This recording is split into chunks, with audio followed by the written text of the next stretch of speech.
1960, 1980, and 2026. Those are your three gold medal winners from ice hockey in the Olympics right here in the good old US of A. We saw it yesterday. Your one takeaway.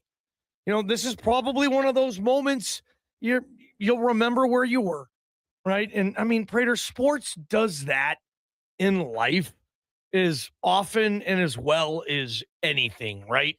Remembering where you were and what happened and how it all went down in sports. And that's what happened, I think, yesterday for a lot of us. And we want to, you can take one takeaway away.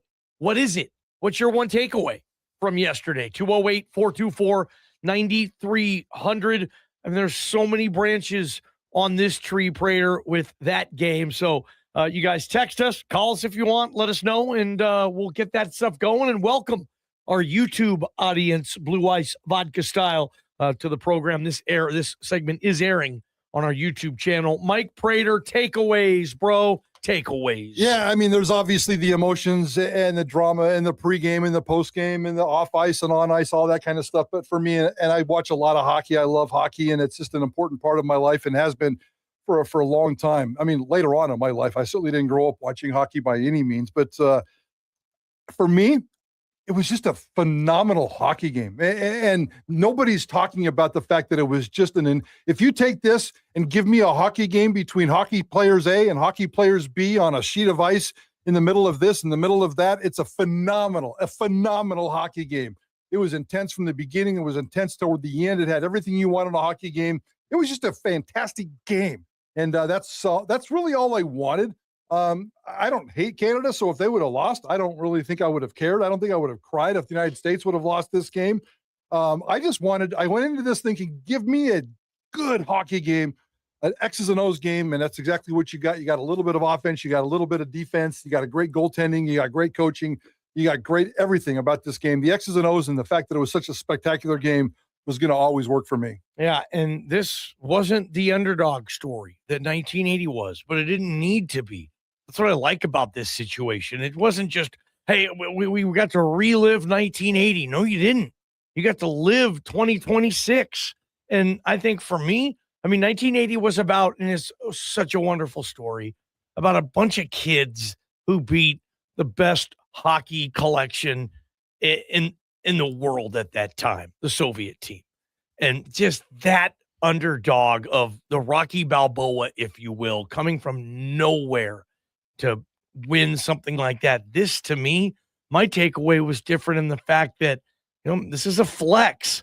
America, we beat Canada in hockey in an event that they freaking wanted. They don't want to lose. I can't imagine USA basketball losing to Canada in a gold medal game. We'd be ticked off as all heck down here in this country if that happened. But for me, it's like, okay, really? Toe-to-toe, head-to-head. I don't care that Canada hockey is crying today. You lost. Deal with it. But, our best against their best. Prater, Team USA won. And I think the entire path might take away.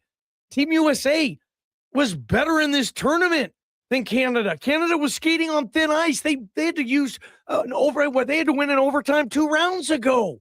Team USA had tough matches too, tough games, but they outperformed Canada, I thought, this entire tournament.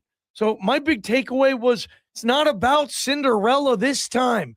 No, this is about Goliath and Goliath. Get David out of here. 2 hockey powers, I can say, and the underdog in that sense won, sure.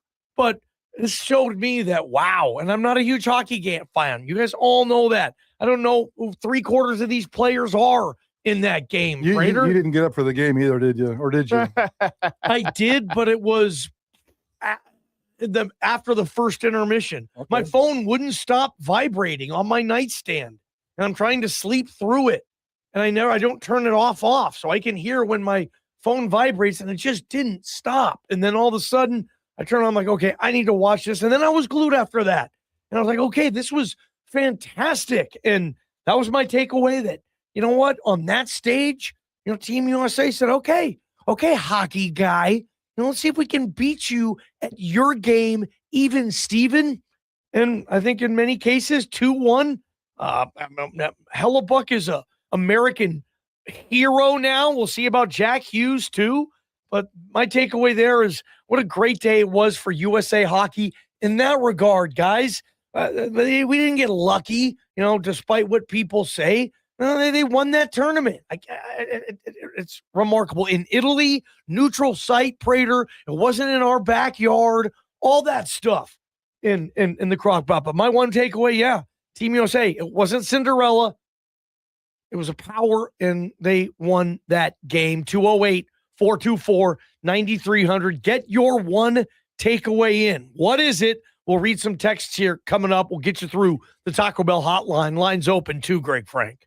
Yeah, I think you hit on a big one that I had, not my biggest one, but yes, this wasn't a miracle. Far from it. The United States, as I said in the open, has done an excellent job developing hockey players to raise the quality of the product that we put out in best on best events. And, Mike Tirico's monologue at the end, talking about the dreams and go get them, go chase them. There's a lot of young kids that watched that game yesterday that are going to be inspired to play hockey because of what our guys did on the ice. So I think all of that is very powerful and awesome. And of course, in America, it's a choice, right? You can play a lot of different sports. And I feel like the culture in Canada is totally different. It's not really a choice. It's expected that you're going to put the skates on and you're going to play hockey. So to beat that country at their game, as they say, very powerful. But for me, the biggest takeaway is the marketing tool that this game brought hockey. And for people like you, Johnny, that aren't as interested in hockey, you said once you started watching, you couldn't look away. And that's the part of it.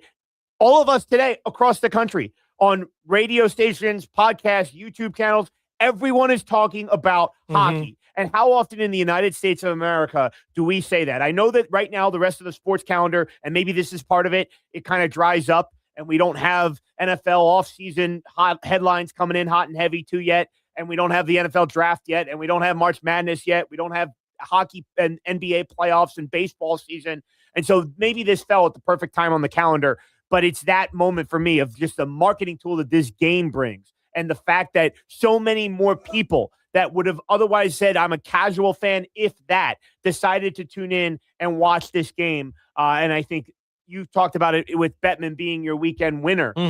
The amazing power that this game has. Bravo to the NHL and the players for getting it done to send them, because the product was outstanding. And your product's outstanding when you're starting to attract a new audience. And that's what this game did. Yeah, whoever thought of that? If we bring our NHL players, it will continue to grow the NHL globally, but also in America, where the whole stinking league basically is. Let's get to some of the comments here. 208-424-9300. What's the one takeaway you have from USA winning its third gold medal in ice hockey?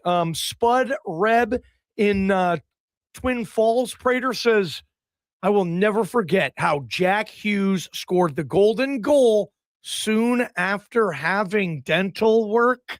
Prater, your takeaway on that? I mean, of course, only in hockey, but that's such a total only in hockey you would say that. But did he have dental work? I guess you took a towel and wiped away the blood. Yeah, no, he said after the game that we got good dentists in America too, so they'll fix me right up. Yeah, I don't think he hasn't had it yet. Yeah, I was gonna say they took a towel and they wiped away the blood and gave him 4 minutes and said, "Get your ass back out there on the ice." So this is the time of the. Well, no, I'm going to keep my mouth shut. I'm going to keep it positive today because of what happened yesterday. But yeah, it's really, really cool that he was able to pull that off. And the whole Quinn Hughes story. I'm sorry, the whole Jack and Quinn Hughes story, and their mom being with the American women's team, and the United States sweeping Canada for the first time ever. That's never happened before. We haven't mentioned the women once, but the United States has never ever swept Canada in an Olympic hockey tournament, and it happened over this past weekend, and that was really, really darn cool. So. The fact they were all able to pull that stuff off was absolutely spectacular. 208-424-9300, your one takeaway from Team USA. No Johnny Hockey references yet. Jason and Cuna, he says, the miracle on ice was an underdog story. This was a celebration of the rising of American hockey to a level of belonging. Does that make sense to you, Prater? Kind of what I was saying too, with Jason and Cuna saying this thing was bigger than that. 208-424-9300. Keep them coming in, guys. A couple of Johnny Hockey texts there. That was obviously huge how Team USA kept him the jersey. Bro, I would imagine he would have been on this sweater out there, his jersey, I should say.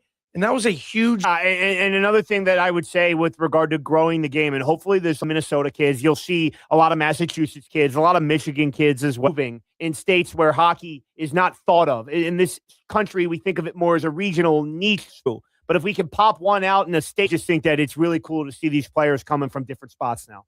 Yeah, I would agree with that. Again, like you pointed out, the hockey has been growing. I mean, go look at their trends. It's been growing for 5 to 8 years. Their membership numbers are skyrocketing over. I don't know about, it's important what you keep talking about, Greg, but I don't know if that really impacts. I guess the trickle-down effect does, because of the kids like an Austin Matthews growing up in Phoenix, having a chance to watch a hometown team there and coming up through USA Hockey and then becoming the player that he is. That kind of stuff is very, very important. But as long as the NHL's involved, we're going to get this kind of narrative every single Olympic from here on out. So the fact that there was no NHL involved in the last 2 Olympics, that's where USA Hockey comes into play, because now we're going chasing after the kids. So to me, it's growing hockey is important in this town. And trust me, I spent 14 years sending my dues check to USA Hockey. My son played 14 years of youth travel club hockey, and every single year you had to buy a USA membership. You had to send in your dues. So I've been able to do that, and it's been growing slowly. But in the last 5 to 8 years, it's been growing dramatically. And those numbers are going to continue to grow, and that warms my heart that kids are out there playing hockey more than ever before. I once had to replace a garage door in my first house I ever bought because my son launched so many damn hockey pucks into the garage door. I had to buy a brand new garage door. Nice. That's the kind of stuff you want to see in neighborhoods of America. And that's the kind of stuff that you want to be able to take care of. So that stuff is going to grow. But to me, it's all about keeping the NHL in the Olympics. That's the only thing that's going to matter at the Olympic level. Your one takeaway, Tim in Boise says, my truck. I had to take the boys skiing yesterday, and I couldn't find the hockey game on the radio. I got to Bogus just in time to put the game on my Peacock app on my phone, and I saw the winning goal in overtime just in time, sitting in my truck. I love that story. There's going to be a lot of those memories, I think, with this one. Mark in Boise says, how about this? Great hockey game, but everyone's making a bigger deal out of it than what it is. I'm a boxing fan, and I totally agree, Johnny, about the state of boxing. Okay, we're not really going there, Mark, but he said, great hockey game, but everybody's making a bigger deal out of it. It's the third gold medal in the history of the country. I shouldn't even have read that. Yeah, why did you read that? Why did you that's like showing the streaker during a football game. They don't show the streaker. Come on, man. Delete that guy. Mark, come on, man. Be better than that. Yeah. Hey, what could top this? I mean, anything? Nothing. This year? Nothing. Like, let's talk 2026 sports-related stories, because we get this gem on February 22nd. I mean, is this going to be the story, sports-related, in this country? And back in December, when we're putting these lists together, we're going to go back, hey, Team USA hockey, 3rd gold medal in Olympic history, beat Canada in the overtime 3-on-3. What could potentially, anything you could suggest, could be a bigger story than this one, sports-related in this country? 208-424-9300. Let's get there on KTIK, The Ticket. From the Beacon Plumbing Traffic Studio, this is